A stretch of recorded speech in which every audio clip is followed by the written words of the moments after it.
दिसंबर को मध्य प्रदेश में विधानसभा चुनावों की मतगणना हुई और मतगणना के बाद भाजपा को प्रचंड बहुमत मिल गया, जिसके बाद एक तरफ जहां भारतीय जनता पार्टी के कार्यकर्ता उत्साह में जश्न मना रहे हैं, तो वहीं दूसरी तरफ राष्ट्र विरोधी मानसिकता रखने वाले कट्टरपंथियों को भाजपा की ये जीत हजम नहीं हो रही, या फिर जहां कहीं भाजपा के अलावा कांग्रेस के विधायक जीते हैं, वहां पर कांग्रेस विधायकों के समर्थक कभी भाजपा नेताओं की हथेली काट रहे हैं, तो कभी भाजपा नेता पर चाकू और दंडों से हमला किया जा रहा है। नमस्कार, मेरा नाम है अंकित, आप देखना शुरू कर चुके हैं आयुध। आज के वीडियो में हम बात करेंगे मध्य प्रदेश में चुनाव परिणामों के बाद सामने आए ऐसे ही मामलों की।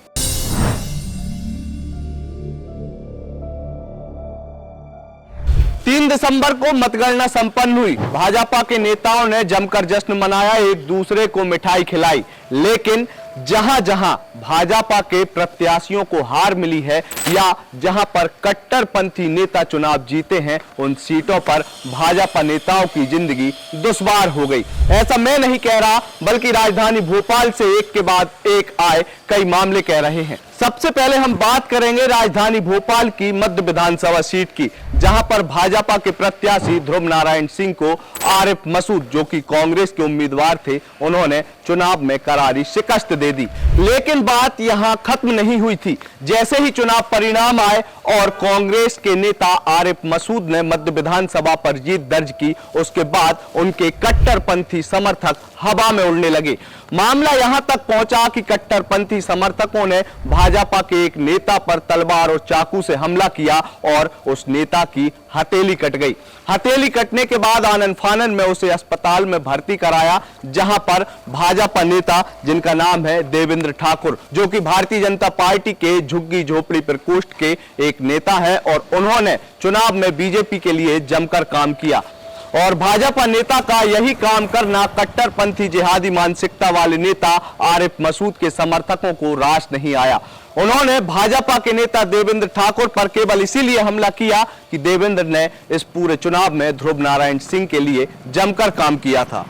घटना के बाद से ही भोपाल के निजी अस्पताल में देवेंद्र ठाकुर भर्ती हैं और उनका हालचाल लेने के लिए खुद भारतीय जनता पार्टी के राष्ट्रीय महासचिव कैलाश विजयवर्गीय, प्रदेश अध्यक्ष बीडी शर्मा पहुंचे, जहां उन्होंने मीडिया से मुलाकात करते हुए कहा कि मध्य प्रदेश में भाजपा की सरकार में किसी भी प्रकार की गुंडागिर्दी नहीं चलेगी। आप खुद ही देखिए ये वीडियो।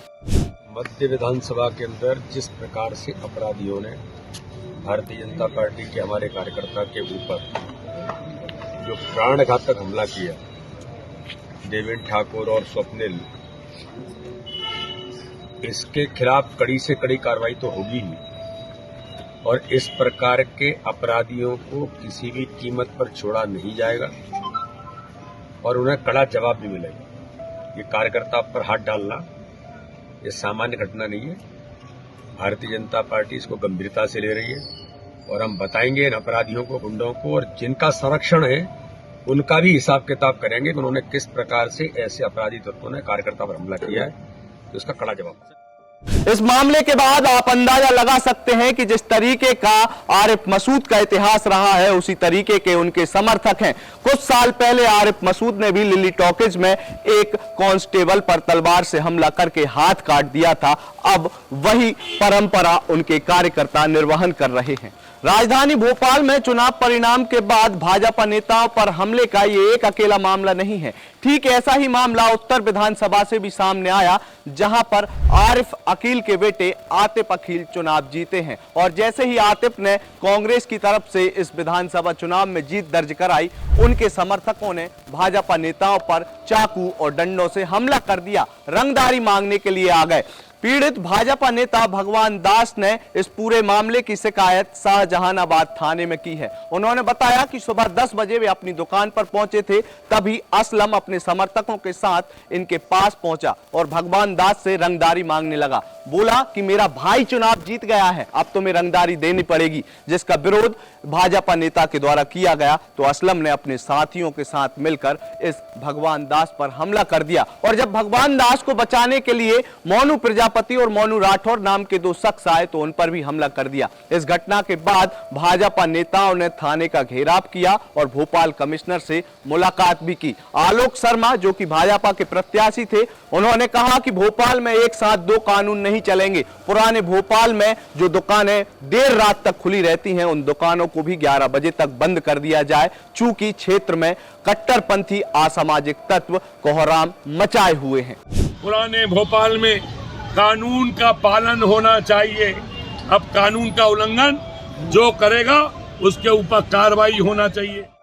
कांग्रेसी नेता और जिहादी मानसिकता के लोगों की ये कारनामे केवल राजधानी भोपाल तक ही सीमित नहीं है। ऐसा एक और मामला सीहोर जिले से सामने आया, जहां पर एक मुस्लिम युवती ने भाजपा को वोट दे दिया तो उसके कट्टरपंथी देवर ने उसके ऊपर डंडों से हमला कर दिया, उसके साथ मारपीट की। पूरा मामला सीहोर जिले के बरखेड़ा थाना क्षेत्र का है, जहां पर पीड़िता है समीना भाजपा को वोट देकर आई थी इन विधानसभा चुनावों में, और यह बात उन्होंने अपने देवर को बताई। देवर जो कि कट्टरपंथी हैं और उन्हें भाजपा से तो सख्त नफरत है, उन्होंने समीना पर डंडों से हमला कर दिया। और इस मारपीट में देवर, जिसका नाम बताया जा रहा है जावेद खान, उसकी पत्नी ने भी समीना के ऊपर मारपीट में अपनी पूरी तरीके से सहयोग वाली रीति नीति अपनाई। इस घटना के बाद सीहोर जिला पुलिस ने समीना की शिकायत पर देवर पर मामला दर्ज कर लिया है और आज खुद समीना राजधानी भोपाल पहुंची, जहां पर सीएम शिवराज सिंह चौहान ने उनके साथ मुलाकात की है। इन मामलों को देखकर मुझे एक वो कहावत याद आ रही है, हाथ कंगन को आरसी क्या, पढ़े लिखे को फारसी क्या। आप समझदार थे जो आपने राष्ट्रवादी सरकार चुनी, वरना यदि कहीं मध्य प्रदेश में कांग्रेस की सरकार आ जाती तो ये जिहादी मानसिकता वाले लोग क्या करते। ये कट्टरपंथी मानसिकता वाले लोग हम जैसे भोले वाले हिंदू समाज के लोगों या फिर भाजपा के समर्थकों का जीना दुश्वार कर देते। इन सभी मामलों के सामने आने के बाद एक बार फिर ये मांग उठने लगी है कि मध्य प्रदेश की भाजपा सरकार जो कि अपराधियों पर बुलडोजर का एक्शन करती है, वो एक बार फिर से एक्शन में आएगी और इन जैसे कट्टरपंथी जिहादी मानसिकता वाले अपराधियों पर एक के बाद एक कार्रवाई करेगी। आपको यदि हमारी ये रिपोर्ट पसंद आई हो तो इसे अपने दोस्तों और रिश्तेदारों के साथ साझा करना ना भूलें। सबसे जरूरी है कि आपने यदि अब तक आयुध को सब्सक्राइब यूट्यूब पर नहीं किया है तो सबसे पहले जाकर हमारे चैनल को सब्सक्राइब कर लीजिए। आप यदि ये वीडियो फेसबुक पर देख रहे हैं तो वीडियो को लाइक करके शेयर करना ना भूलिए। इसी तरीके से आप हमसे इंस्टाग्राम और ट्विटर पर भी जुड़ सकते हैं। आपका बहुत बहुत धन्यवाद।